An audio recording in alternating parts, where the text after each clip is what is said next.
Bien le bonjour chers abonnés, bienvenue sur ma chaîne Route Jordi. Bienvenue à cette nouvelle vidéo où nous continuons notre série de vidéos sur l'administration réseau avec l'outil Packet Tracer. Donc, aujourd'hui on va voir une nouvelle notion qui est une succession de leçons que nous avons vues précédemment. Dans la vidéo précédente, on a vu un peu c'était quoi le DHCP. On a un peu essayé de comprendre le fonctionnement du DHCP, on avait défini le DHCP, les avantages, les inconvénients. Donc, tantôt, on avait configuré le DHCP avec un seul routeur comme serveur DHCP. Donc ici, on avait ce routeur qui était un serveur DHCP pour le service du bas. On avait ce routeur qui jouait le rôle de service DHCP pour là. On avait ce routeur qui jouait le service DHCP pour là. Donc aujourd'hui, on va faire quelque chose de nouveau. Donc on va donc ici faire en sorte que ce soit un seul routeur qui joue le rôle de DHCP. Pourquoi? Parce que c'est une façon ici de rendre premièrement en matière de sécurité en se disant que si c'est juste ce routeur qui est le service DHCP, ça peut naturellement faciliter les méthodes de configuration de un. De 2, ça peut aussi facilement nous permettre de détecter l'erreur et ça peut aussi naturellement ne pas alourdir le réseau parce que le fait d'avoir des configurations DHCP un peu de partout, ça crée un peu de désordre, ça fait qu'on configure un peu les choses maladroitement de gauche à droite qui n'ont pas de sens. Donc, souvenez-vous bien, c'est que pour que ce routeur puisse attribuer les paquets DHCP pour faire la distribution DHCP, il a besoin des autres routeurs. Donc l'idée ici c'est que ces routeurs-ci serviront de relais et ne devront en aucun cas participer à la distribution des IP et DHCP. Donc en gros ça se passe comment?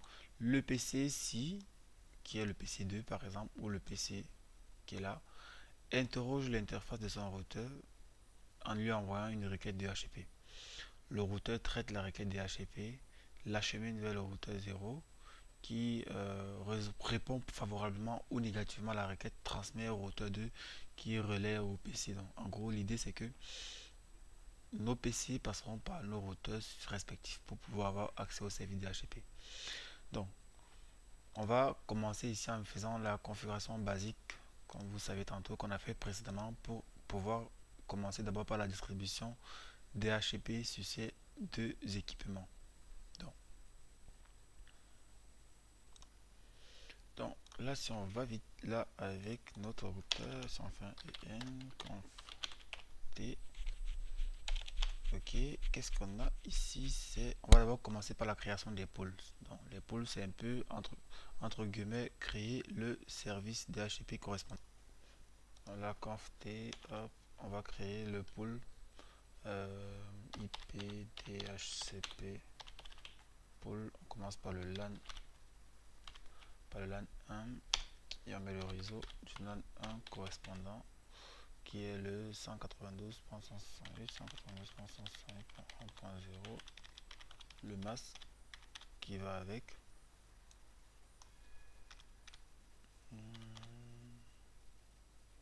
Ok, et puis on fait la défaut route, la route par défaut qui est 192.168.1. Bon, ça on avait déjà fait la vidéo précédente. Donc. La route par défaut naturellement c'est l'IP du routeur qui est là. Tac, c'est parfait là, on peut passer, on peut faire un exit. On passe au LAN 2. Ok, et le network la 2.0. Network la 2.0 et tac tac tac tac tac tac tac. Ok, network est la 2.0 et on met l'IP de la défaut route. Donc défaut route c'est la 2.1. Voilà, c'est parfait et on fait un exit. Alors, si on fait un exit encore, voilà, si on essaye de faire une vérification simple qui est juste de faire un IP show DHCP binding.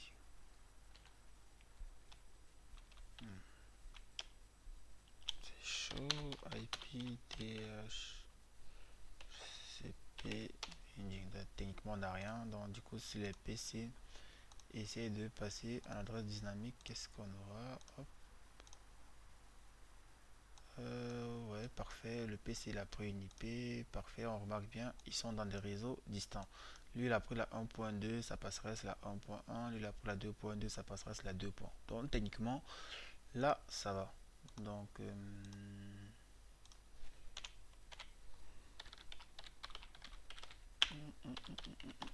ok. Donc à ce stade, on est bon. Donc du coup, comment est-ce qu'on peut rajouter donc ceci et ceci dans notre routeur DHCP? Donc, techniquement, c'est la même configuration qu'on va faire ici. On va donc faire ici une création de pulse pour les autres réseaux. Donc, la même méthode ici, on va commencer avec le LAN 5. Euh, Techniquement, ici, attention, c'est que la création des pulses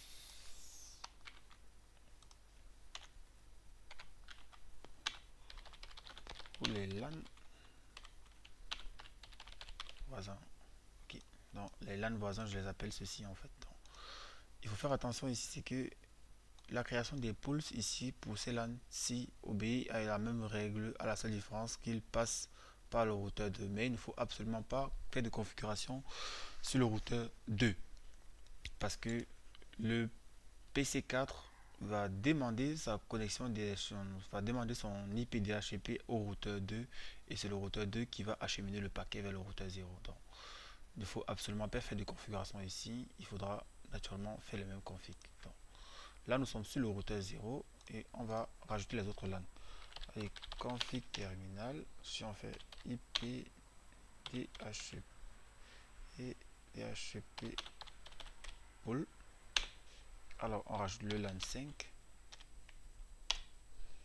le réseau du LAN 5 qui est le 5.0 et l'interface de sortie du LAN 5 c'est naturellement l'interface de son routeur 2 qui est la 5.1.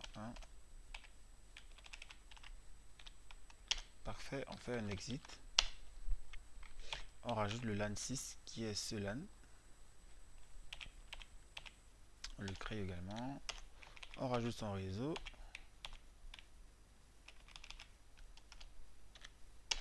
Et son interface de sortie qui est la 6.1. Donc, son interface de sortie là, elle sort par son routeur. Parfait. On fait un exit. Donc là, tac, tac, tac, tac. Ok, là on passe donc ici à la configuration du LAN 3 et du LAN 4. Donc on crée le pool pour LAN 4 également. On commence par le 3. Hop. L'adresse réseau du LAN 3.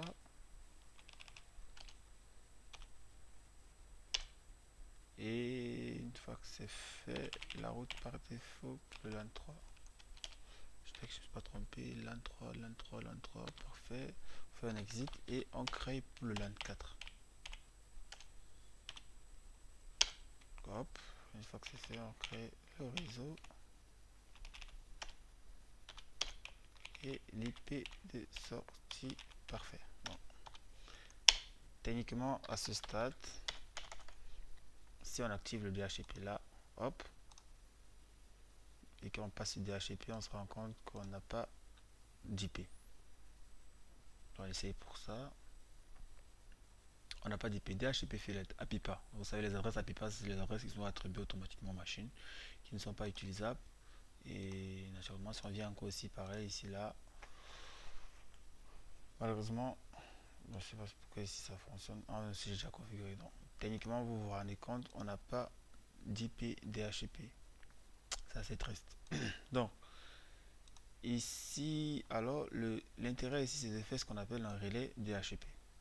Donc, un relais DHCP, c'est quoi?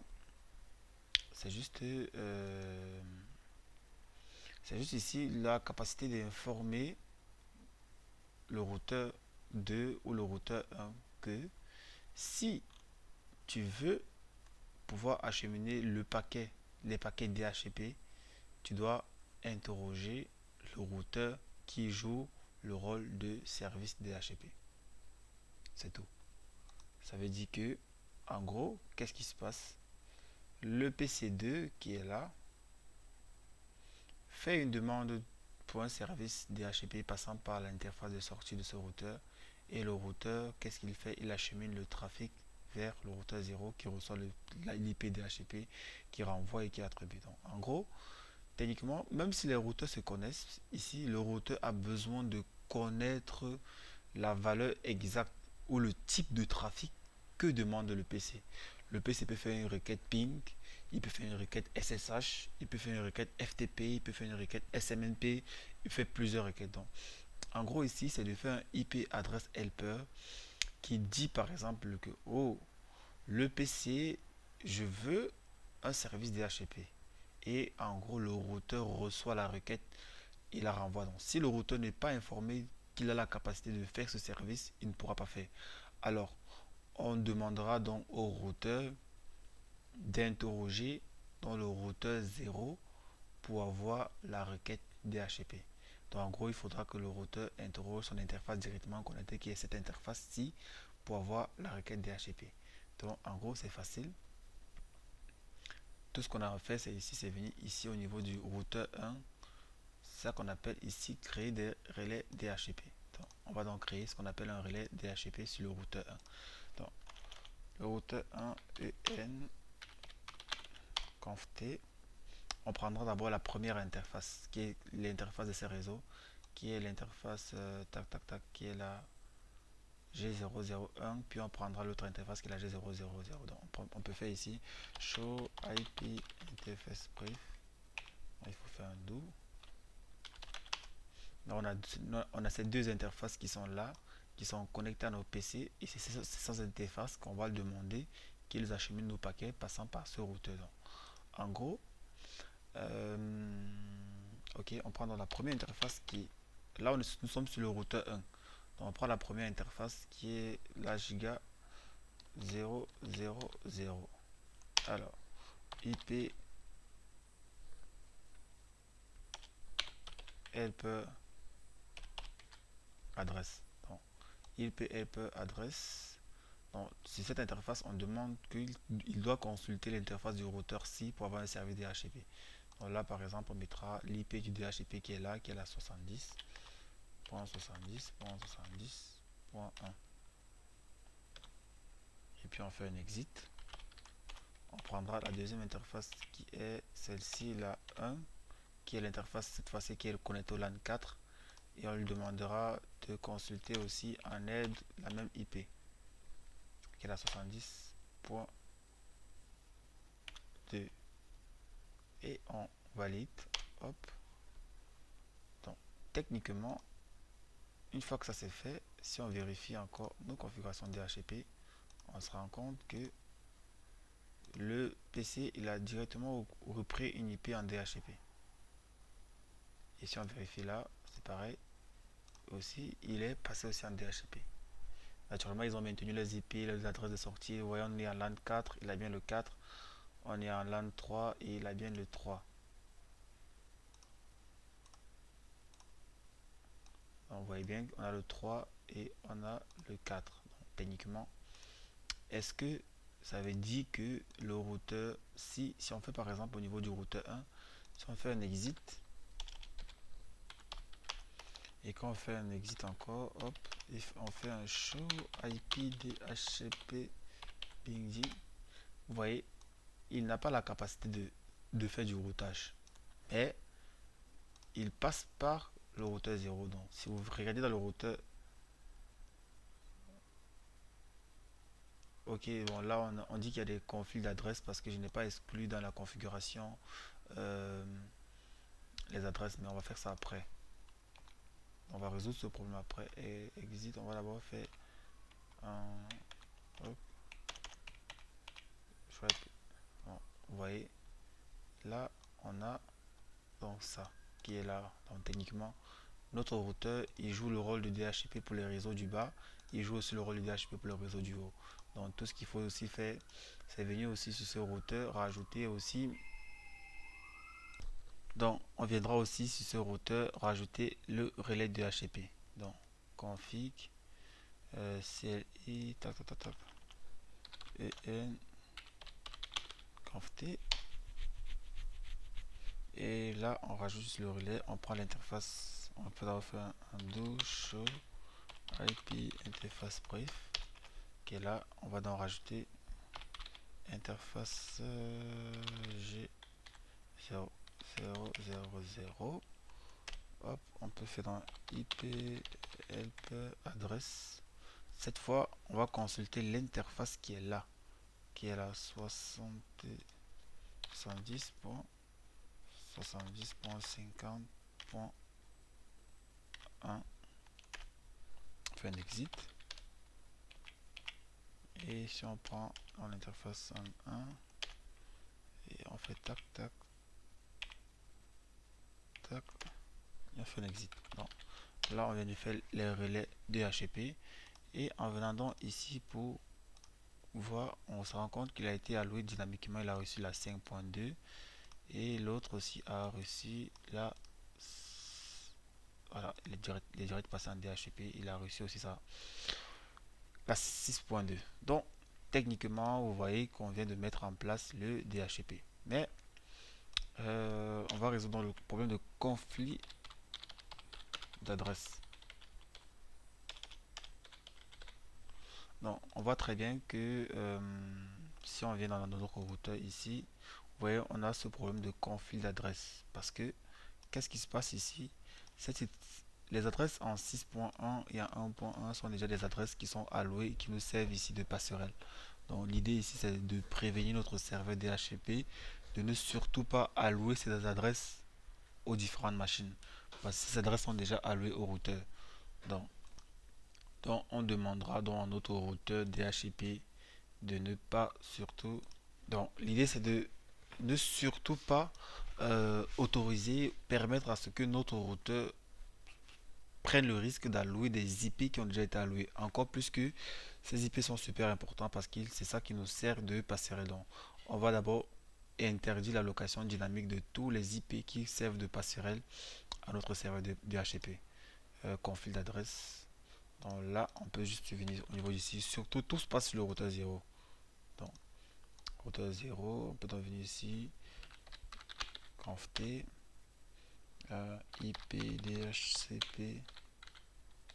Est-ce que adresse, on va donc bloquer la 192.168.1.1.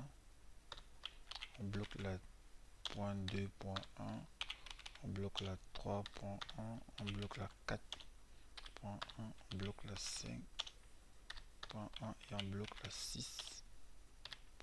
Donc là, en gros, on vient de bloquer tous les passerelles. Donc techniquement, le service DHCP peut allouer à partir de la 2, de la 3, de la 4, de la 5, de la 6, de la 7, etc. Donc voilà pour ce qui est du conflit d'adresse. Donc maintenant, on va continuer notre vidéo avec ce qu'on appelle de la redondance sur le DHCP. Donc, que se passe-t-il si ce lien il est rompu? On a vu qu'avec le routage OSPF, le ping, que se passe-t-il si ce lien est rompu? Donc, on va essayer de rompre ce lien et voir ce qui se passe. Allez, je coupe ce lien, tac, et je vérifie encore mon service DHCP. Hop, voyons voir.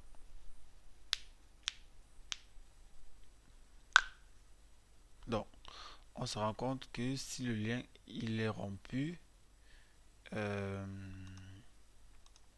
ne peut plus avoir accès à quoi que ce soit. Donc, on n'a plus d'IP. En fait, si le lien venait à être rompu, on n'a plus d'IP qui est là.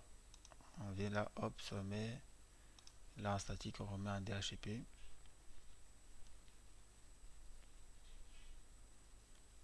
Voilà. En gros, pourquoi est-ce qu'on ne peut plus avoir accès au service DHCP malgré le fait qu'on ait un routage OSPF? Simplement parce que lorsqu'on a fait le IP adresse helper, on a demandé au routeur de solliciter cet IP pour pouvoir avoir la requête DHCP. Donc, l'idée ici pour gérer les problèmes de redondance, c'est qu'il faudrait qu'on demande à notre routeur d'être capable de sélectionner les deux interfaces pour avoir accès au DHCP. De telle sorte que si ce lien venait à être rompu, le routeur puisse réfléchir intelligemment et changer de requête et sélectionner plutôt l'interface qui est là pour pouvoir avoir accès à l'IP, pour pouvoir avoir une requête DHCP pour les clients. Donc on va faire ça rapidement sur le routeur 1. Donc pour pas aller à ce point de redondance, on va dans VPN, conft et on dira par exemple à l'interface giga 00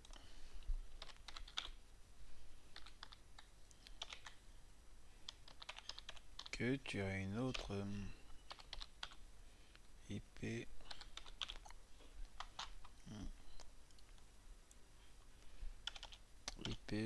LP adresse. Voilà, IP LP adresse. Donc à défaut de prendre la 70 machin, tu peux également passer par là, qui est la 70.50.1. 70 70.70.50 70.50.1. Ouais, c'est ça.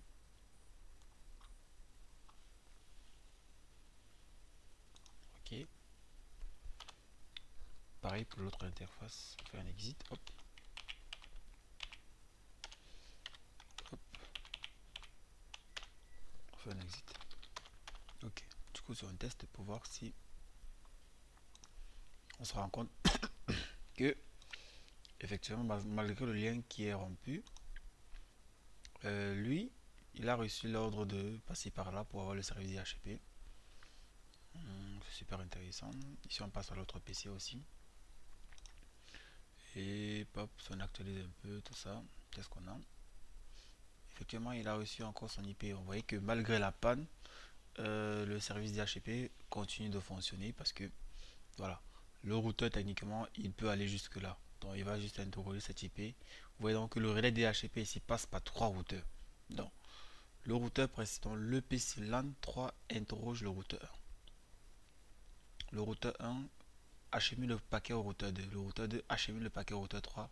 Le routeur 3 délivre l'IP DHCP qui passe par le routeur 2, qui passe par le routeur 1 avant qu'elle attribue au PC. Donc, ça démontre à quel point les configurations peuvent être complexes. Pareil ici, si on décide de briser ce lien.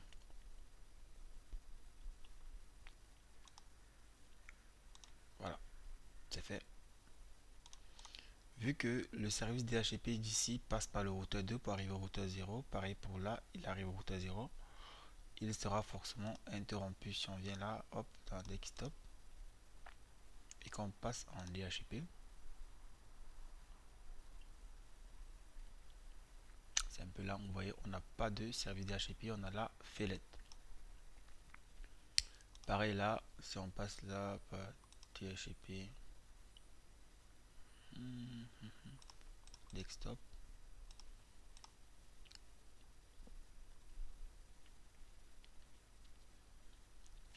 ouais, on a fait les temps. Ici, pareil, on va venir au niveau du routeur 2, on va lui rajouter notre adresse en lui disant que si ce lien qui me relie au routeur 0 venait à tomber, utilise l'autre interface du routeur 0 qui est là pour pouvoir m'acheminer le paquet, pour pouvoir m'acheminer le trafic, pour pouvoir distribuer, faire de la distribution de DHCP. Donc, là, pareil que l'autre configuration, si on fait un VN, on fait un conft T, on fait une première interface, on prendra la G00, hop, et on fera un IP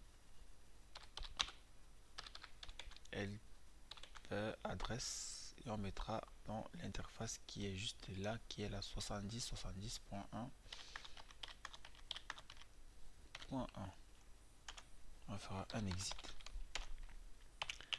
et on fera ça et on mettra encore là .1 et on peut faire un exit. Donc voilà, en gros, si maintenant on décide de vérifier le DHCP,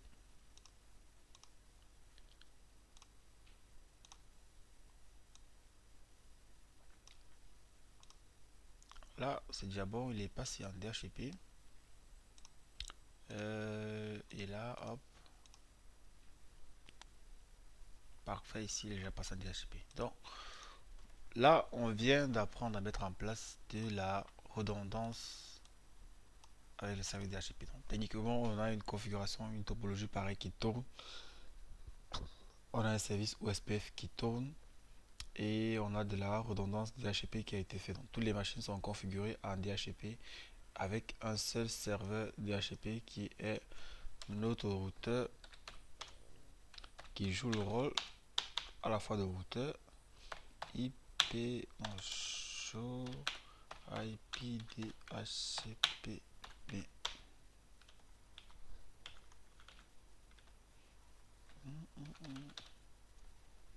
Donc on a notre service DHCP qui connecte toutes les machines qui sont dans notre réseau là. 1, la 2, la 3, la 4, la 5, la 6.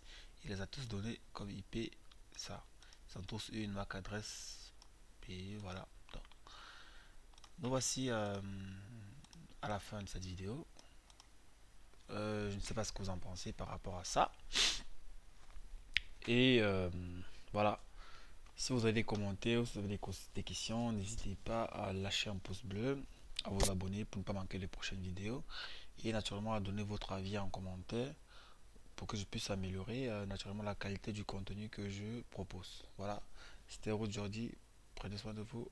À plus pour de nouvelles vidéos. Merci.